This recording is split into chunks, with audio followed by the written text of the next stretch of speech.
চলেন। আল্লাহ তাবারাক ওয়া তাআলার নবী বলছেন, যখন মানুষ মারা যায় ওই লোকটাকে কবরে নিয়ে যাওয়া হয়।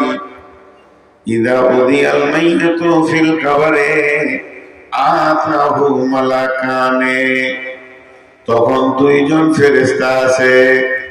ফায়াকুলানে, তারা দুজন বলে, মান রব্বুকা মা দীনুকা ওয়া মান নবিয়ুকা, তোমার রব কে, তোমার দিন কি এবং তোমার নবী কে।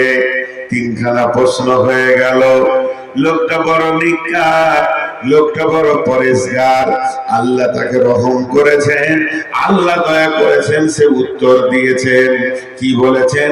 রব্বি আল্লাহ দীনুল ইসলাম, নবী মুহাম্মদুর রাসূলুল্লাহ সাল্লাল্লাহু আলাইহি ওয়াসাল্লাম। সঙ্গে সঙ্গে ওই লোকটার জন্য, যে লোকটা ঠিক ঠিক উত্তর দিয়ে দিল, তার জন্য জাহান্নামের দরজাটা খুলে দেওয়া হবে। দাও দাও করে আগুন জ্বলছে, একটা আগুন আর একটা আগুনের সঙ্গে ছিঁড়াছিঁড়ি করছে, লড়াই করছে, গর্জন নিচে। ভয়ানক জাহান্নাম যখন খুলে দেওয়া হবে, আর কবরবাসীকে বলা হবে, একবার তুমি দেখো। কবরবাসী দেখে ভয় খেয়ে যাবে। ফেরেশতা বলবে, তুমি ভয় পেও না, আল্লাহ তোমাকে রহম করেছে, তুমি ঠিক ঠিক উত্তর দিয়ে দিয়েছো। আল্লাহ এই রকম কঠিন জায়গা থেকে তোমাকে মাফ করে দিয়েছেন, ক্ষমা করে দিয়েছেন। এখন তুমি চিরনিদ্রায় শুয়ে যাও। যেমন নতুন দুলহা দুলহি বাসর ঘরে শোয়, ওই রকম চিরনিদ্রায় তুমি শুয়ে যাও। যেদিন ইসরাফিল সূর ফুঁকবে, সেদিন তুমি হাসরের মাঠে উঠবে। পক্ষান্তরে যে লোকটা ঠিক উত্তর দিতে পারবে না, যে বলতে পারবে না, মান রব্বুকা, হা আল্লাহ আদেরি, আয় আমি কিছুই জানি না, আল্লাহ আদেরি, আমি কিছুই জানি না, আমি এটা বুঝি না, মা দীনুকা, তোমার দিন কি আমি বুঝি না, মান রব্বুকা মা দীনুকা ওয়া নবিয়ুকা, আমি বুঝি না। যখন কোনো উত্তর দিতে পারবে না, জান্নাতের দরজাটা খুলে দেয়া হবে।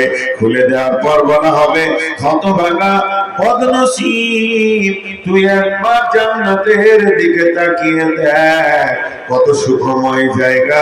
কারণ তুই বদমাশি করেছিস, এর জন্য রব তোর উপরে রেগে গেছে। এই রকম সুখের জায়গা থেকে তোকে চিরজীবনের মতো বঞ্চিত বঞ্চিত করে দেয়া হয়েছে। অতএব জীবনে আর সুখের জায়গা তুই পাবি না। আসমান থেকে আল্লাহ এলান করবে, বেঈমান, এ আমার অসত্য বান্দা, আমার সঙ্গে ধৃষ্টতা করেছে। কবরকে তার জন্য জাহান্নামের আগুনের টুকরা বানিয়ে দেওয়া হবে, জাহান্নামের পোশাক পরিয়ে দেওয়া হবে, এবং জাহান্নামের লেপটা তাকে দিয়ে দেওয়া হবে। সেই অবস্থায় সে কবরে অতদিন থাকবে যতদিন না সুর ফোঁকা হয়েছে। বন্ধুরা আমার, বিশ্ব নবীর বিবি আম্মা জান আয়েশা রাদিয়াল্লাহু তাআলা আনহা বাড়িতে আছেন। এমন সময় একটা ইহুদি মহিলা আসলেন ভিক্ষা করার জন্য। বিশ্ব নবী বাড়িতে নাই। আম্মা জান আয়েশাকে এসে বলেন, মা আয়েশা, যদি কোনো খাবার থাকে, যদি তোমার কাছে কিছু থাকে তো আমাকে দাও। আম্মা জান আয়েশার কাছে কিছুই ছিল না, মাত্র 2টি খেজুর ছিল। বাড়ি থেকে খেজুর 2টি নিয়ে ওই ইহুদি মেয়েটার হাতে দিয়ে দিলেন। যখন ইহুদি মেয়েটার হাতে দিলেন, মেয়েটি সঙ্গে সঙ্গে বলছেন, আয়েশা রে, আল্লাহ তোমাকে কবরের আযাব থেকে মুক্তি দান করুন। এই কথাটা আম্মা জান আয়েশা বলছেন, আমাকে বড় অবাক লাগলো। তারপরে বিশ্বনবী যখন বাড়িতে আসলেন, আমি প্রশ্ন করলাম, ইয়া রাসূলুল্লাহ, কবরে কি আযাব হবে নাকি? আল্লাহর নবী বললেন, আযাবাল কবরে হাক্কুন, আযাবাল কবরে হাক্কুন, আযাবাল কবরে হাক্কুন। কবরের আযাব হচ্ছে বড় সত্য, কবরের আযাব সত্য, কবরের আযাব সত্য। আম্মা জান আয়েশা বলেছেন, তারপরে থেকে আমি অনেক খেয়াল করেছি, সূক্ষ্মভাবে ধীরভাবে আমি শুনেছি, নবীজি যতগুলি নামাজ পড়েছেন, আমার কাছে অন্তত সেই নামাজের শেষ অংশে আল্লাহর নবীকে আমি কবরের আযাব থেকে মুক্তির দোয়া পড়তে শুনেছি। আজও আমরা দোয়া পড়ি, আল্লাহুম্মা ইন্নী আউযু বিকা মিন আযাবিল কবরি ওয়া আউযু বিকা মিন ফিতনাতিল মাসীহিদ দাজ্জাল ওয়া আউযু বিকা মিনাল মাহইয়াই ওয়াল মামাতি। আল্লাহুম্মা ইন্নী আউযু বিকা মিনাল মাহইয়াই ওয়াল মামাতি। এই দোয়া আমরা পড়তে থাকি। অতএব কবরের আযাব হলো বড় সত্য।